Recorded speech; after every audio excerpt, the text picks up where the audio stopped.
முதலமைச்சர் எடப்பாடி பழனிசாமி அவர்கள் என் மீது மான நஷ்ட வழக்கு போட்டிருக்கின்றார். அது திருச்சி கோர்ட்டிலிருந்து இன்றைக்கு சென்னை நீதிமன்றத்திற்கு வந்திருக்கின்றது.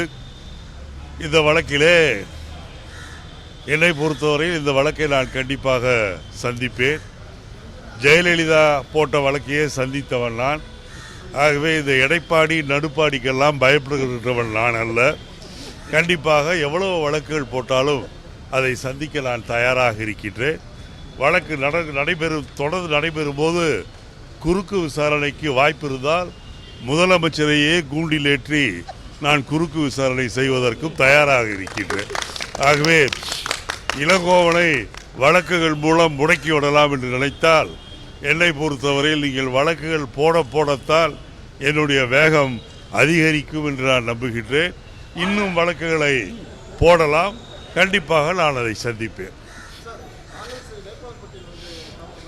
வேட்பாளர் பட்டியலை பொறுத்தவரையில் அநேகமாக இன்று மாலை அறிவிப்பார்கள் என்று நான் நினைக்கின்றேன்.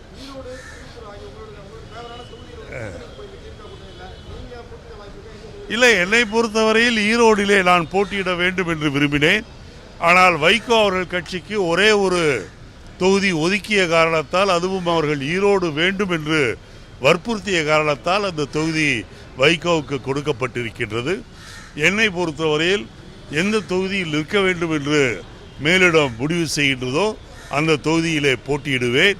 ஒருவேளை போட்டியிட வாய்ப்பு இல்லை என்று சொன்னாலும் கூட 40 வேட்பாளர்களுக்கும் தமிழகத்திலும் பாண்டிச்சேரியிலும் ஈரோடு உட்பட திராவிட முன்னேற்ற கழக காங்கிரஸ் கூட்டணி வேட்பாளர்கள் வெற்றிக்கு பாடுபடுவேன்.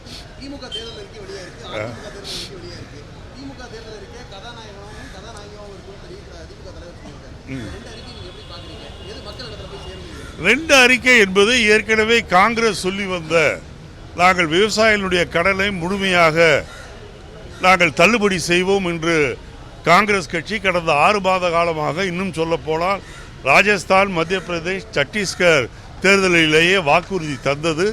ஆட்சிக்கு வந்தவுடன் 3 மாநிலத்திலேயும் விவசாய கடனை நாங்கள் தள்ளி இருக்கின்றோம். இன்றைக்கும் காங்கிரஸை பொறுத்தவரையில் நாடு முழுவதும் விவசாய கடனை நாங்கள் மத்தியிலே ஆட்சிக்கு வந்த பிறகு தள்ளுபடி செய்வோம் என்ற வாக்குறுதியை நாங்கள் தந்திருக்கின்றோம். அதை ஒட்டித்தான் திராவிட முன்னேற்ற கழக வாக்குறுதி அவர்களுடைய தேர்தல் அறிக்கையிலே சொல்லப்பட்டிருக்கின்றது. எங்களை பொறுத்தவரையில் நாங்கள் தேர்தல் அறிக்கையிலே வெளியிடும் போது என்னென்ன வாக்குறுதிகளை தருகின்றோமோ அதை கண்டிப்பாக நாங்கள் நிறைவேற்றுவோம்.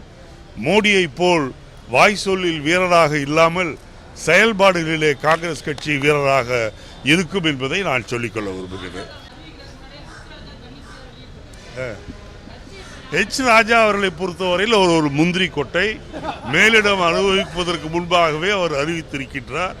பார்க்கலாம், மேலிடம் அறிவிக்கும் போது ராஜா பட்டியலிலே இருக்கின்றாரா இல்லை ஆட்டு பட்டியலிலே அடைபட போறாரா என்பதை பார்க்கலாம்.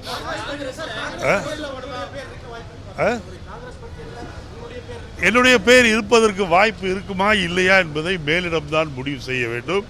என்னை பொறுத்தவரையில் ஈரோடு தொகுதியில் நான் நிற்க விரும்பினேன். அது கிடைக்காத காரணத்தால் எந்த தொகுதியில் நிற்க வேண்டும் என்பதை மேலிடம் முடிவு செய்யும் என்பதை நான் சொல்கிறேன்.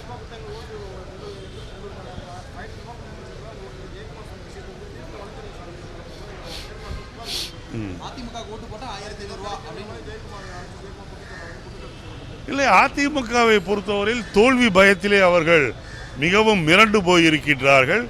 ஆகவே எப்படியாவது டெபாசிட் வாங்க வேண்டும் என்பதற்காக 1000 ரூபாய் 1500 ரூபாய் என்று சொல்கின்றார்கள்.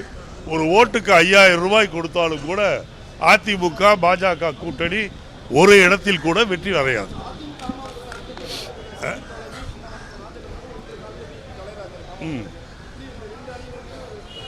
வந்து கொண்டு இருக்கின்றார்கள். தேர்தல் முடிந்த பிறகு எடப்பாடி பழனிசாமியும் ஓபி பன்னீர்செல்வமும் அதிமுகவிலிருந்து வெளியே வருவார்கள்.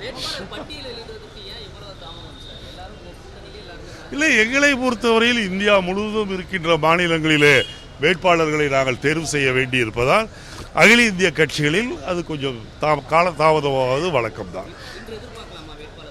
இன்று மாலைக்குள் எதிர்பார்க்கலாம் என்று நம்புகிறேன்.